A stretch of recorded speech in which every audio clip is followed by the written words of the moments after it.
Press మిత్రులకు ప్రత్యేక నమస్కారాలు. అదేవిధంగా ఆగమ్మా గన్మైన మొప్పక సార్.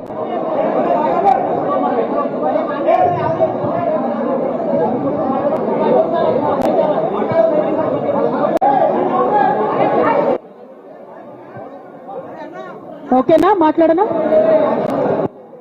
ప్రెస్ మిత్రులకు జరుగుతున్నటువంటి ఇన్కన్వీనియన్స్ కి క్షమించమని కోరుతా ఉన్నాను.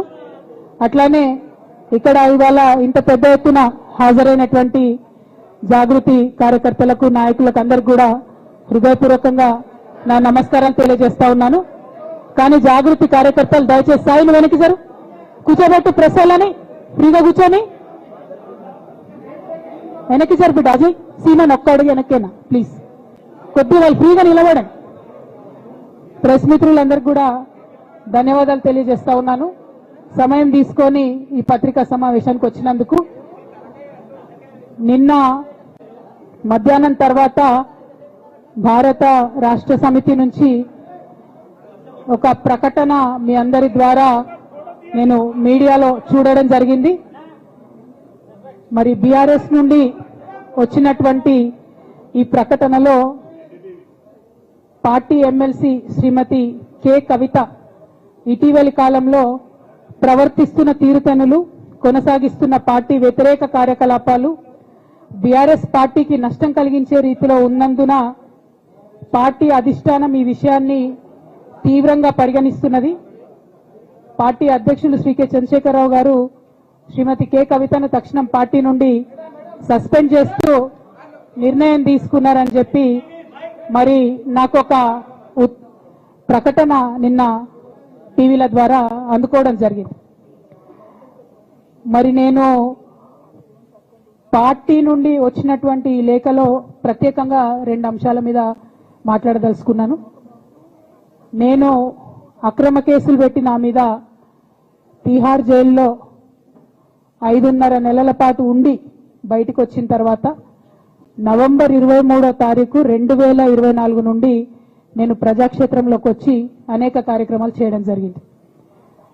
మరి నేను చేసినటువంటి పనులలో మొట్టమొదటిది ఒక బిడ్డ హాస్టల్లో చనిపోతే ఆమెను విజిట్ చేసి, అట్లానే గురుకులాల్లో జరుగుతున్నటువంటి అన్యాయాల మీద మొట్టమొదటి కార్యక్రమం తీసుకొని నేను మాట్లాడాను. ఆ తర్వాత బీసీలకు జరుగుతున్నటువంటి అన్యాయం, కాంగ్రెస్ పార్టీ మేనిఫెస్టోలో ఇచ్చినటువంటి 42% హామీ కోసము పెద్ద ఎత్తున నేను పనిచేయడం జరిగింది.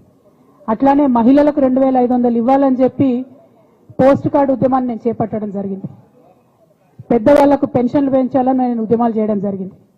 తెలంగాణ తల్లి స్వరూపాన్ని మారిస్తే అట్లెట్లా మారుస్తారని రౌండ్ టేబుల్ సమావేశం పెట్టినాం.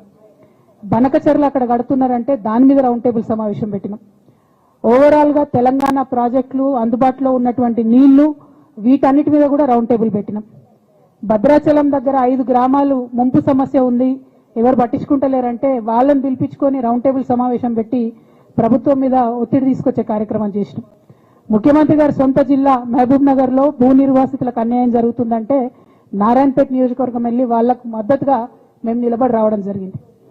అట్లానే 47 నియోజకవర్గాలలో బీఆర్ఎస్ కండువా బాజాప్తా కప్పుకొని, గులాబీ కండువా బాజాప్తా కప్పుకొని ఎక్కడికి పోతే అక్కడ రాహుల్ చంద్రశేఖర్ రెడ్డి గారిని రిక్వెస్ట్ చేసి భవన్ నుంచి అక్కడ ఉండేటటువంటి బీఆర్ఎస్ నాయకులకు అఫీషియల్ కమ్యూనికేషన్ చేపించి ప్రతి జరిగింది. మరి ఇవన్నీ పార్టీ వ్యతిరేక కార్యకలాపాలు అన్నది నాకు అర్థం కాలేదు. ఎట్లా వ్యతిరేక కార్యకలాపాలు అవుతాయన్నది కూడా ఒకసారి పార్టీ పెద్దలు పునరాలోచించుకోవాలని చెప్పి నేను రిక్వెస్ట్ చేస్తా ఉన్నాను. అదేవిధంగా మరి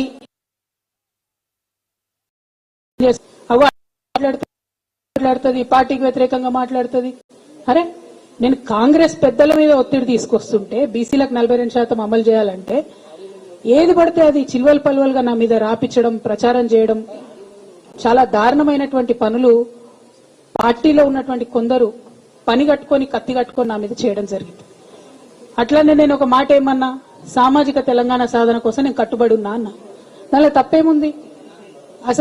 అసలు నాకు జన్మనిచ్చినటువంటి నా తండ్రి, ఈ ప్రాణాన్ని భిక్షగా ఇచ్చినటువంటి నా ఆయన చిటికని వేలు పట్టుకొని నేను ఓనమాలు నేర్చుకున్న ఉద్యమాలు ఎట్లా చేయాలని, ఆయన చిటికల వేలు పట్టుకొని అసలు నాకు జన్మనిచ్చినటువంటి నా సమస్యలు అంటే ఏంది, ఎందుకోసం దాని మీద గలమెత్తాలని చెప్పి నేను నేర్చుకున్నా. ఆ నాయకుడి స్ఫూర్తిగానే నేను సామాజిక తెలంగాణ మాట్లాడినా. భారతదేశం మొత్తంలో ఇన్ని రాష్ట్రాల్లో ముఖ్యమంత్రులు అయితే 75 ఏళ్ల స్వతంత్ర భారతదేశం, 79 ఏళ్లు స్వతంత్ర భారతదేశంలో దళితులకి 3 ఎకరాల భూమి ఇస్తా అని చెప్పినటువంటి ఏకైక గొప్ప నాయకుడు కేసీఆర్ గారు. ఆయన దగ్గర నుంచే కదా నేను సామాజిక తెలంగాణ ఎజెండా నేర్చుకున్నది.